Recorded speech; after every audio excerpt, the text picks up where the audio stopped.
कि धन्य है शिव शिष्यों का संग, बदल देता जीवन का ढंग।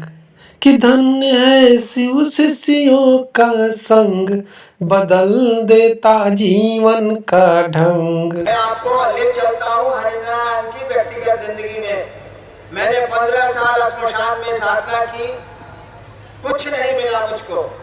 विद्यार्थी जीवन मेरा चौपट हुआ, कुछ नहीं मिला। माँ बाप मेरे विरुद्ध हो गए, अफसर थे, बेटा नहीं पढ़ रहा है तो उनको गुस्सा चढ़ेगा ही चढ़ेगा।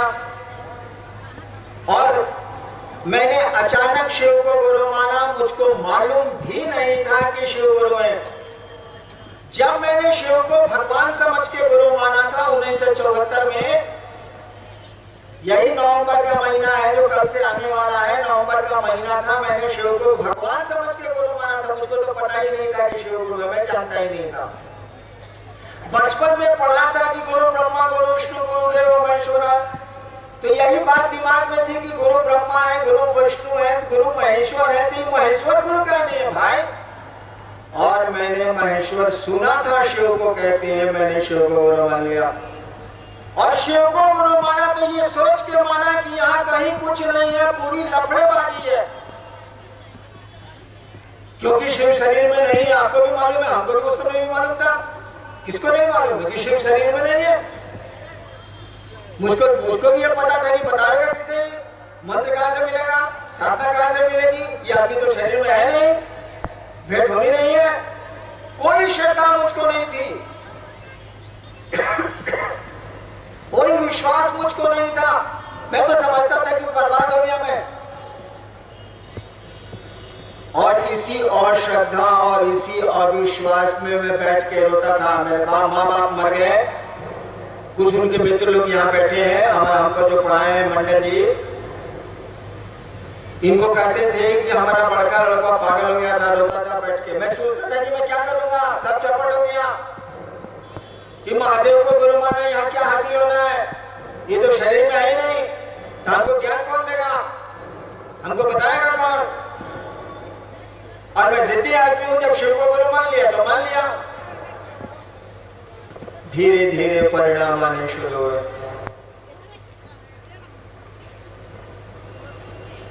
जिसके लिए शिव को मैंने गुरु माना, इत्मीनान से समझ गया कि वो क्या चीज है। हम चमत्कार के लिए माने थे, चमत्कार मुझको आ गया। और 8 वर्षों तक मैंने अपनी पत्नी को छोड़ के किसी को नहीं कहा कि मैंने शिव को गुरु बनाया है। इसीलिए कि हम सोचते थे कि तो हम डूबेंगे, तुमको भी ले डूबेंगे सर, ये काम हम क्या करें। मैंने किसी को नहीं कहा कि मैंने शिव को गुरु बनाया है। वो तो गुरु जानता था मैं भगवान है, गुरु तो मैं जानता भी नहीं था। मैंने शिव को भगवान समझ के गुरु बनाया है, पत्नी को छोड़ के किसी को मैंने नहीं कहा। मैं जानता था कि मामला बहुत लटपटिया है, इसमें फंसने का पूरा स्कोप है, तो हम तो डूबे करेंगे या सनम आपको भी डूबेंगे, धंधा हम क्या करें, नहीं करता था मैं। 8 साल के बाद जब परिणाम आए तब मैंने कहना शुरू किया कि अरे ये तो गुरु है भैया। तब लोगों ने कहा कि हमको पहले से मालूम है कि गुरु है। तो कोई तो श्रद्धा मेरे पास नहीं थी, कोई विश्वास तो मेरे पास नहीं था। स्कूल में आप पढ़े, हम भी पढ़े, कौन सी श्रद्धा थी मास्टर के प्रति, कौन सा विश्वास था शिक्षक के प्रति। वकील, कलेक्टर और इंजीनियर बने कि नहीं आप, वहां बने ना, कोई श्रद्धा तो नहीं थी। हमको तो कॉलेज तक नहीं थी, लाचारी पढ़ता था मैं, समाज के डर से, पिता के डर से, बाप के डर, माँ के डर से लाचारी पढ़ता था। भलाई मुझको पढ़ाई लगती थी। परिणाम आए कि नहीं आए, मैं डिप्टी कलेक्टर हुआ कि नहीं हुआ, परिणाम आ गए। कोई श्रद्धा नहीं थी तब भी परिणाम आ गए, क्योंकि शिक्षक ने अपनी गरिमा निभाई, शिक्षक ने अपनी ड्यूटी की। मैं ड्यूटी नहीं करता था, शिक्षक के प्रति नहीं करता था, उस आदमी ने तो की। बच्चे तो खेलेंगे, बच्चे तो नटखट होंगे ही। तो बिना श्रद्धा के, बिना विश्वास के यदि आप चाहें तो शिव को गुरु बना सकते हैं। और हरिनारायण अभी जिंदा रहेंगे, अभी रहेंगे, मत घबराइए। 8-10 साल आना चाहिए मुझको। और पूछ लीजिएगा परिणाम आते हैं कि नहीं आते हैं, मैं भेटाऊंगा। बिहार का रहने वाला हूँ, अभी देवघर में रहता हूँ, भाग के पंजाब जाऊंगा नहीं, यही रहूंगा। आप बिना श्रद्धा के, बिना विश्वास के जाइए मास्टर के पास, और जो कहता है उसका टास्क बनाइए, और देखिए तो आप में परिणाम आते हैं कि नहीं, आप सीखते हैं कि नहीं, आपको ज्ञान आता है कि नहीं। हाँ, श्रद्धा विश्वास हो तो अच्छी चीज है। कौन कहेगा इसको खराब चीज है? लेकिन जो चीज मेरे पास नहीं है, हम कहां से लाके आपको दे? बोलिए। अरे मेरे पास श्रद्धा है नहीं तो हम कहां से लाएं किसी को देने के लिए? मेरे पास विश्वास है नहीं तो मैं कहां से लाऊंगा आपको देने के लिए? अगर इसके बिना काम चल सकता है तो बोलिए हम आते हैं।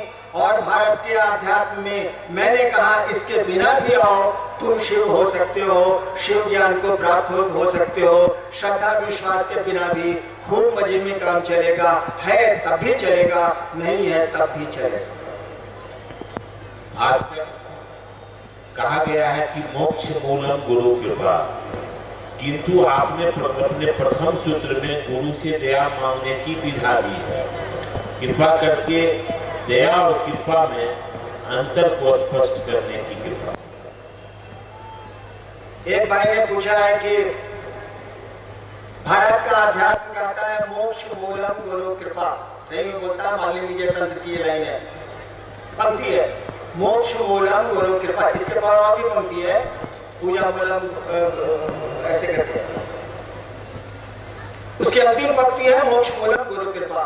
भाई साहब ने पूछा है कि आपने तो कहा दया मांगी है, कृपा आपने क्यों छोड़ दी? देखिए, कृपा में और दया में थोड़ा अंतर होता। जब कानून खत्म हो जाता है तो दया चलती है।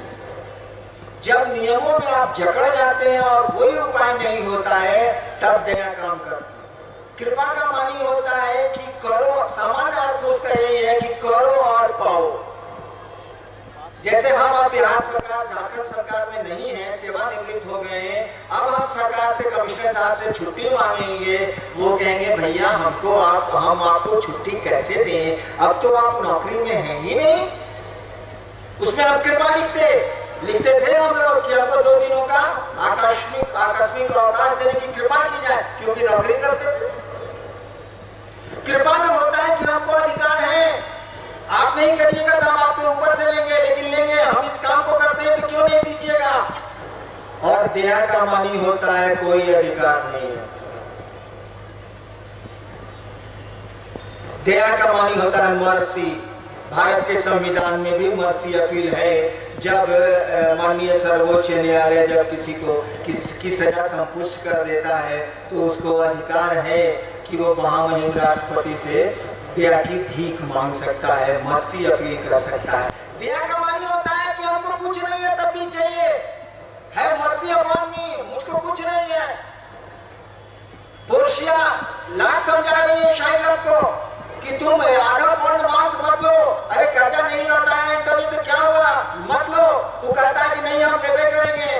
पोर्शिया कहती है कि देखो हम तो अब कानून में कुछ नहीं बोल सकते हैं, लेकिन आधा पौंड मांस काटना ठीक नहीं है। शेक्सपियर की कहानी है ये। शाइला कहता नहीं हम आधा पौंड लेवे करेंगे मांस, वो समझाती है मर्सी। इस चैनल को सब्सक्राइब कर दीजिए, इस चैनल को शेयर कर दीजिए, देने वाले को ये अपना चैनल है, दोनों के लिए सुखदायी है, आनंददायक है, तुम दया कर दो। शाइला कहता है कि नहीं दया करेंगे हम, मर्सी नहीं करेंगे हम। तब कहती है कि ठीक है काट लो, लेकिन एक बूंद अगर खून गिर गया तो हम फांसी दे देंगे। अब मांस काटेगा तो खून तो गिरने करेगा। यानी दया का मानी हुआ सब कुछ खत्म है तब भी हमको चाहिए, कोई अर्हता नहीं है, कोई योग्यता नहीं है, कोई क्वालिफिकेशन नहीं है, तब भी हमको चाहिए। हम लोगों ने कहा कि शिव को गुरु मानिए, कि उस शिव के सामने बोलेगा कि हमको मेरिट है, बताइए तो जरा। महादेव के सामने के बोलेगा कि जी हम कुछ छी अपने के सामने बुझे छी अपने, के कहेगा कि महादेव हम कुछ पानी तू बुझता पड़ी न सिवाय कहले पानी, तू हमरा पर कृपा कर। तू कहे की तरह इधर से ढेर ढीमला तेरे जा। हमने कहा नहीं बाबू हम लोग काम नहीं करेंगे, ये काम हम लोग नहीं करेंगे। हम लोग ने कहा कि आप दया करिए। अब वो ससुरा पूछिए नहीं सकता कि तुम करता क्या है, दया मांग रहे हैं तो पूछिएगा कैसे, तो कृपा मांगे हैं तो कहिएगा कि काम नहीं करने से छुट्टी नहीं देंगे। दया करिए दया। महादेव आप पूछ ही नहीं सकते कि करता क्या है जी। हम लोग कहते हैं कि हम लोग लोफर टाइप आदमी करेंगे कौन चीज, आपको गुरु बनाए हैं, आप जल्दी से दया का थोड़ा सा चेक काटिए। इसीलिए हम लोग दया बोलते हैं, कृपा नहीं बोलते हैं। वैसे आपको अगर ताकत है, अगर आप समझते हैं कि शिव के शिष्य सचमुच में आप हैं, तो कृपा मांग सकते हैं। गुरु को देने का पूरा पूरी की पूरी व्यवस्था है, उनको दया करनी पड़ेगी। लेकिन ये हमने कहा हम कमजोर आदमी के कह जाई महादेव से कि हम रहू चेला बोलल मानी जानता नहीं रहूगा के रिस्क ली। हमने का पानी की देखा सुना बाबू तू हमार गुरु हम तार चेला तू तुम किसा कर दो दुआया कहे के हमने का रिस्क लेवे जाए कि हम कुछ करी ना तो तू कुछ करो ई काम हमें से ना होवे। एक भाई की जिज्ञासा है कि शिव गुरु दूसरों को शिव गुरु का शिष्य होने के लिए प्रेरित करने के उद्देश्य से गुरु चर्चा गुरु आदेशित कर्म कहा गया है। इस चर्चा का क्या आध्यात्मिक महत्व है? पुनः दोहरा देता हूं कि दूसरों को शिव गुरु का शिष्य होने के लिए प्रेरित करने के उद्देश्य से गुरु चर्चा को गुरु आदेशित कर्म कहा गया है। इस चर्चा का क्या आध्यात्मिक महत्व है? एक भाई ने पूछा है कि जो गुरु चर्चा करते हैं आप दूसरों को शिव शिष्य बनाते हैं, इसका आध्यात्मिक क्या महत्व है? आध्यात्मिक का माने पूछते हैं जो विज्ञान परमात्मा के विज्ञान से संबंधित है, ऊर्जा के विज्ञान से संबंधित है, आत्मा के विज्ञान से संबंधित है, उसको आध्यात्मिक ज्ञान बोलते हैं। एक बात समझ लीजिए, जब तक आप किसी को कुछ समझेंगे नहीं, कुछ भी आपके भीतर संवेदना नहीं पैदा होगी। दुश्मन को दुश्मन समझेंगे तो दुश्मनी होगी, दोस्त को दोस्त समझेंगे तो दोस्ती होगी, बाप को बाप समझेंगे तो आप बेटा होंगे, पुत्र को पुत्र समझेंगे तो आप पिता होंगे, पत्नी को पत्नी समझेंगे तो आप पति होंगे। खेला समझने का है।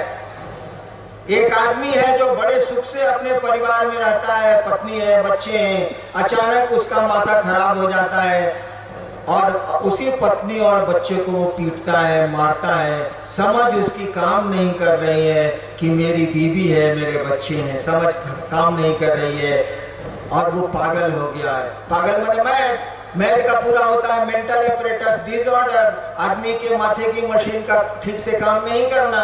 समझ उसकी खत्म हो गई, अपने पिता को ही मार रहा है, अपने बेटे को ही मार रहा है, अपनी माँ को ही मार रहा है। फिर उसका इलाज होता है, फिर ठीक होता है वो, तब वो समझता है कि वो मेरे बाबूजी हैं, तब प्रणाम करता है। पहले माता रहो, उसका इलाज हुआ है, तब समझता है मेरे पिताजी हैं, तब वो प्रणाम करता है, तब उसको समझ आती है, तो श्रद्धा और प्रेम उसके मन में पैदा होता है। ठीक उसी तरह से जिस दिन आप समझेंगे कि शिव गुरु है, दूसरों को समझाने में आदमी जल्दी समझता है, ये नियम है, लंबा हो जाएगा इसीलिए छोटा कर रहे हैं। दूसरों को समझाने में आप जल्दी समझते हैं, जैसे दूसरों को समझाते हैं वो भी समझता है, आप भी समझते हैं। और जैसे जैसे समझेंगे कि शिव गुरु है, वैसे वैसे आप शिष्य बनेंगे। जिस दिन शिव को शिव समझ लीजिएगा, उस दिन आप भी शिव हो जाइएगा, इस बात को जान लीजिए। दूसरों को समझाते हैं कि शिव गुरु है, जिस दिन समझाते समझाते आप समझ लेंगे कि शिव गुरु है, उस दिन आपकी मन स्थिति भी शिव गुरु की मन स्थिति में परिणत हो जाएगी, आप भी शिव हो जाएंगे। कहा जाता है जानत तुम ही हो जाएगी, तुमको जानने वाला तुम्हारे जैसा होता है। जिस दिन आप समझ जाएंगे कि ये शिव क्या है, आप भी दूजा शिव होंगे, आप भी शिव होंगे, आपका पूरा आचरण शिव जैसा होगा। और शिव चर्चाएं आपको आध्यात्मिक उन्नयन करती हैं, यही केवल समझ का खेला है। जिस दिन आप शिव को शिव समझ जाइएगा, हे बल्ले बल्ले हो जाएगा, तब क्या कहना है। इसीलिए आपके गुरु ने कहा दूसरों को समझाओ ताकि वो भी समझे, तुम भी समझो। खेला तो समझ का है। इसी समझ को भारत के आध्यात्म ने कहा ज्ञान, इसी समझ को भारत के आध्यात्म ने कहा ज्ञान। दूसरे को समझाएं आप भी समझेंगे। और जिस दिन शिव गुरु है, इस बात को समझ जाएंगे। सूचना तो है, खबर तो है, समझ नहीं है हमको आपको। समझ होती तो कब के हम लोग शिव के शिष्य हो गए रहते। जिस दिन समझ आएगी कि शिव मेरे गुरु है, उस दिन आप खुद ही शिव हो जाएंगे, आपके कर्म शिववत हो जाएंगे, आपका आचरण शिव जैसा हो जाएगा, सब कुछ बड़ा सुंदर हो जाएगा। और आदमी जब शिव जैसा हो जाएगा, शिव हो जाएगा, तो संसार आदमी से न बनता है, समाज आदमी से न बनता है। चलिए रांची के इस शिव गुरु महोत्सव में आप आए, परेशानियां हुई, मैं महादेव का चेला, भूखड़ का चेला, भूखड़, मैं आपको क्या दे सकता हूँ।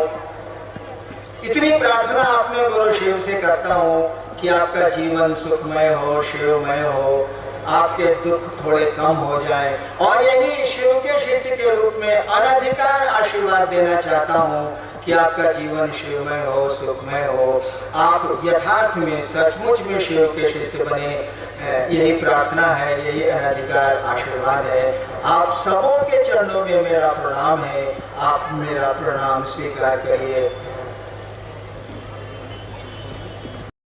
इस चैनल को सब्सक्राइब कर दीजिए, इस चैनल को शेयर कर दीजिए। ये अपना चैनल है।